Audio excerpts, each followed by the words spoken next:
பிரிண்டவுட்ஸ் நேயர்களுக்கு வணக்கம். மாவட்ட செயலாளர்கள் மீட்டிங்கை கூட்டின கையோட அவசரமா எம்எல்ஏக்கள் மீட்டிங்கை கூட்டியிருக்கிறாரு எடப்பாடி பழனிசாமி. ராஜ்யசபா சீட்டுக்கு 2 பேர் அனௌன்ஸ் பண்ணப்பட்ட பிறகு அவசரமா கூட்டியிருக்காரு.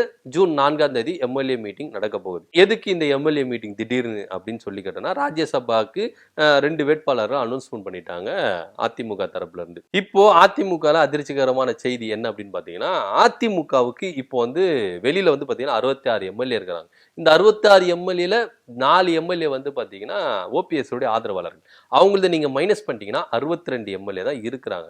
ஏன்னா சட்டசபையில ஓபிஎஸ் ஆதரவாளர்களை சேர்த்து 4 பேரை பாத்தீங்கன்னா இவங்க அதிமுக எம்எல்ஏவா கருதக்கூடாது அப்படின்னு சொல்லிட்டு சட்டப்பேரவை தலைவர் அப்பாவுக்கு என்ன பண்ணிருக்காங்க, கடிதம் எழுதியிருக்காங்க அதிமுக தரப்புல இருந்து. சோ அதன் அடிப்படையில தான் எதிர்கட்சி துணைத் தலைவர் பதவியை ஓபிஎஸ் கிட்ட இருந்து புடுங்கி ஆர்பி உதயகுமார் கிட்ட கொடுத்திருக்காங்க. சட்டப்பேரவையில எதிர்கட்சி தலைவர் உட்கார்றாரு, அது பக்கத்துல எதிர்கட்சி துணைத் தலைவர் உட்காருவார். ஓபிஎஸ் அப்படிதான் உட்கார்ந்திருந்தார்.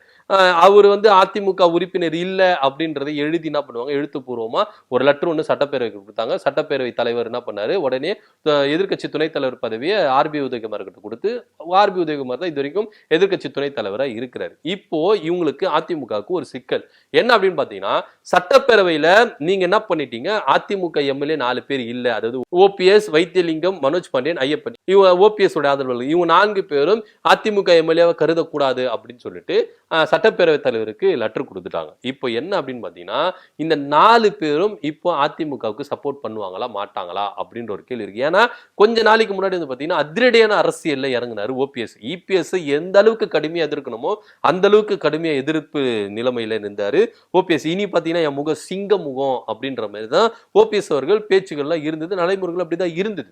ஆனா இப்போ திடீர்னு பாத்தீங்கன்னா ஓபிஎஸ் பக்கம் இபிஎஸ் பக்கம் ஓபிஎஸ் ஆய்வாரா அப்படின்ற ஒரு கேள்வி இருக்கு. இதன் மத்தியில 62 எம்எல்ஏ தான் நம்ம கிட்ட இருக்கிறாங்க அப்படின்னு சொல்லிட்டு இந்த 62 எம்எல்ஏக்கள் என்ன பண்ணிருக்காரு, அவசரமா நீங்க என்ன வேலை இருந்தாலும் எந்த ஊர்ல இருந்தாலும், நீங்க சம்மர் ஹாலிடேக்கு வெளியூருக்கு போயிருந்தீங்களா அதை பத்தி எங்களுக்கு கவலை கிடையாது. ஜூன் 4ஆம் தேதி எல்லாருமே ராயப்பேட்டால ஆஜராகணும். உங்களுக்கு தலை போற காரியமா இருந்தாலும் பரவாயில்ல, அது எல்லாத்தையும் விட்டுட்டு ஜூன் 4ஆம் தேதி எல்லாருமே வந்துடணும் அப்படின்னு சொல்லிட்டு அனௌன்ஸ்மெண்ட் கொடுத்திருக்காரு. இதுல இன்னொரு விஷயம் நீங்க பாத்தீங்கன்னா, 62 எம்எல்ஏ இருக்காங்களா, இந்த 62 எம்எல்ஏக்களும் அதிமுகவுக்கு வாக்களிக்காம வேற ஒருத்தருக்கு வாக்களிக்க போறதா தகவலும் வந்திருக்கு.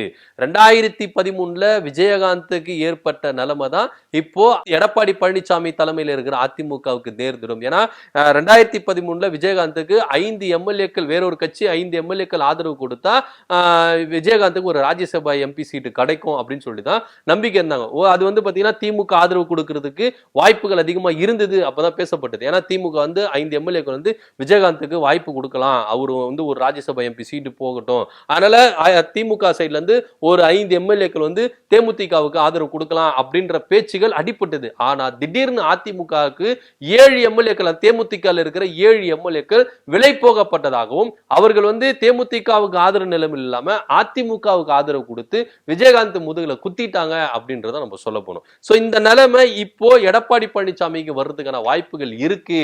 ஏன்னா ஒரு சில அதிருப்தியில இருக்கிற எம்எல்ஏக்கள் எடப்பாடி பழனிசாமி மேலையும், பாஜக அதிமுக கூட்டணி வச்சதுனால மாவட்ட செயலாளர்கள் அதிருப்தியில் இருக்கிறாங்க, எம்எல்ஏக்கள் அதிருப்தியில் இருக்கிறாங்க அப்படின்ற செய்தி எடப்பாடி பழனிசாமிக்கு காதுக்கு போனதுனால இப்ப எல்லா எம்எல்ஏக்களும் கூட்டிட்டு ஒரு முக்கியமான ஆலோசனையில எல்லாரையும் சமரசம் பண்ற ஒரு வேலையில தான் எடப்பாடி பழனிசாமி ஈடுபட்டு இருக்கிறாரு அப்படின்னு சொல்லிட்டு பொதுவெளியில ஒரு பேச்சுகள் என்ன பண்ணிருக்கு, கசிஞ்சிருக்கு. சோ இதன் அடிப்படையில இப்ப எஸ்பி வேலுமணி என்ன சொல்றாரு அப்படின்னு பாத்தீங்கன்னா, நம்ம ஓபிஎஸ்க்கு நம்ம அதிமுக எம்எல்ஏ இல்ல அப்படின்றத நம்ம சட்டப்பேரவைக்கு கொடுத்துட்டோம். சட்டப்பேரவை தலைவர் அதன்படி ஆக்ஷன் எடுக்கல. இப்போ கொரோனா என்ன உத்தரவு விடுதோ அந்த உத்தரவுக்கு எல்லா எம்எல்ஏக்களும் கட்டுப்பட்டு தான் ஆகணும் அப்படின்னு சொல்லிட்டு எஸ்பி வேலுமணி சொல்றாரு. ஆனா ஓபிஎஸ் தரப்புல இருந்து சொல்றாங்க, நீங்க எங்களை அதிமுக எம்எல்ஏ கருதல அப்படின்னு சொல்லிட்டு நீங்க லெட்டர் கொடுத்துட்டீங்க. சோ கொரோனா எங்களுக்கு உத்தரவு எங்களுக்கு என்ன பண்ணாது, கட்டுப்படுத்தாது. நாங்க உங்களுக்கு ஆதரவாகவும் இருக்கலாம், இல்ல வேற ஒருத்தருக்கு ஆதரவாகவும் இருக்கலாம், இல்ல நாங்க ஆதரவு தெரிவிக்காம நடுநிலைமையாகவும் இருக்கலாம். உங்களுக்கு ஓட்டு போடாம நாங்க எங்க ஓட்டு வந்து செல்லா ஓட்டா கூட நாங்க மாத்தலாம், அதனால நீங்க வந்து கொறடா வந்து எங்களுக்கு உத்தரவு போட்டா அது எங்களுக்கு செல்லுபடி ஆகாது அப்படின்னு சொல்லிட்டு ஓபிஎஸ் தரப்பு திட்டவட்டமா சொல்றாங்க. இப்போ இதுல இன்னொரு விஷயம் நீங்க பாத்தீங்கன்னா 62 எம்எல்ஏ இருக்கிறாங்க. இப்போ பாஜக ஆதரவு கொடுத்தாலும் 66 தான். இன்னும் 2 எம்எல்ஏக்கள் உங்களுக்கு ஆதரவு தேவை. ஒருவேளை பாமகவுடைய உதவி தேடலாம் அப்படின்னு பாத்தீங்கன்னா பாமக இவங்களுக்கு ஆதரவு கொடுக்கவே கொடுக்காது. ஏன்னா இவங்களுக்கு அன்புமணியை வந்து எப்படியாவது எம்பி ஆக்கி இவரை டெல்லிக்கு அனுப்பணும்னு சொல்லிட்டு ரகசிய பேச்சுவார்த்தை நடத்தினாங்க. ஜி.கே. மணியோட இல்ல திருமண விழா நடந்ததுல அப்ப இபிஎஸ்க்கு இவங்க வந்து திருமண அழைப்புதல் கொடுக்கும்போது ரகசிய பேச்சுவார்த்தைகள் நடந்ததுன்னு சொல்லிட்டு நம்மளுக்கு வந்து தெள்ள தெளிவா தெரியுது. சோ அதன்படியில வந்து பாத்தீங்கன்னா சோ இபிஎஸ்க்கு பாமக ஆதரவு கொடுக்கவே கொடுக்காது அப்படின்ற ஒரு ரேஞ்சில தான் பேசப்படுது. சோ அந்த டைம்ல இபிஎஸ் வந்து பாமகவுக்கு நாங்க ஆதரவு தர மாட்டோம், ஏன்னா நீங்க 2021 எங்க கூட இந்த கூட்டணி பிரிஞ்சு எந்த அளவுக்கு எங்க முதுகுல குத்துனீங்க, எங்க தயவுல தான் நீங்க உங்க தலைவரை வந்து பாத்தீங்கன்னா எம்பி ஆகணும், ஆனா எங்களுக்கே நீங்க துரோகம் பண்ணிட்டு போயிட்டு எங்க முதுகுல குத்துனீங்க, அதனால திரும்பவும் உங்களுக்கு நாங்க என்ன பண்ண மாட்டோம், சீட்டு கொடுக்க மாட்டோம், ஆதரவு தெரிவிக்க மாட்டோம் அப்படின்னு சொல்லிட்டு அதிமுக பாமகவை கை விரிச்சிட்டாங்க. இப்ப திரும்பவும் பாமக இவங்களுக்கு சப்போர்ட் பண்ணுவாங்களா அப்படின்னா சப்போர்ட் பண்ண மாட்டாங்க அப்படின்னு தான் பாமக தரப்புல இருந்து நம்மளுக்கு செய்திகள் வருது. இப்போ ஓபிஎஸ் உடைய தயவு இபிஎஸ்க்கு கன்ஃபார்மா தேவை.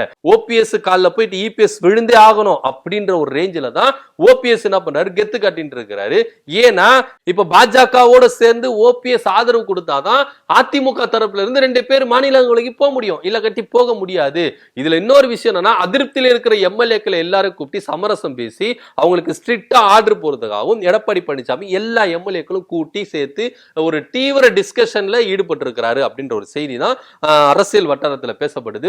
இதன் மத்தியில இப்ப ஓபிஎஸ் உடைய ஆதரவு யாருக்கு இருக்க போகுது, இல்ல ஓபிஎஸ் ஓட்டு போடாம என் ஓட்டு வந்து செல்லா ஓட்டா இருக்கட்டும் அப்படின்னு சொல்லிட்டு ஓட்டு போடாம இருக்க போகிறாரா அப்படின்றது நம்மளுக்கு தெரியல. இதன் மத்தியில அன்னைக்கு அதாவது ஜூன் 19ஆம் தேதி தேர்தல் நடக்க போதுல, அன்னைக்கு எல்லா எம்எல்ஏக்களும் ஆப்சென்ட் போடவே கூடாது, கம்பல்சரி எல்லா எம்எல்ஏக்களும் அன்னைக்கு பிரசன்ட் ஆகணும், சட்டப்பேரவையில பிரசன்ட் ஆகணும். பிரசன்ட் ஆகி மாநிலங்களவை உறுப்பினரை தேர்ந்தெடுக்கிறதுக்கு எல்லாத்துக்கும் ஓட்டு போறதுக்கு தயாரா இருக்கிறோம் அப்படின்னு சொல்லிட்டு திட்டவட்டமா சொல்லியிருக்கு. இதன் மத்தியில இப்போ 5வது ஒரு வேட்பாளரா நம்ம திமுக தரப்புல இருந்து ஒருத்தரை நிப்பாட்டலாம் அப்படின்ற ஒரு டிஸ்கஷன் வந்திருக்கு. ஏன்னா ஓபிஎஸ் ஆதரவும் அதிமுக அதிருப்தியில் இருக்கிறாங்களா ஒரு சில எம்எல்ஏக்கள், அவங்களும் அங்க வந்து ஓட்டு போறதுக்கான வாய்ப்புகள் இருக்கு. அதனால 5வதா ஒரு வேட்பாளர் நிப்பாட்டலாமா அப்படின்னு ஒரு யோசனையில் இருக்கு. ஆனா அது வந்து சாத்தியத்துக்கு உட்பட்டதா அப்படின்றத பொறுத்து இருந்துதான் பார்க்கணும். ஏன்னா அரசியல் சூழ்நிலை அது மாதிரி இருக்கு. 2013 விஜயகாந்துக்கு ஏற்பட்ட மாதிரி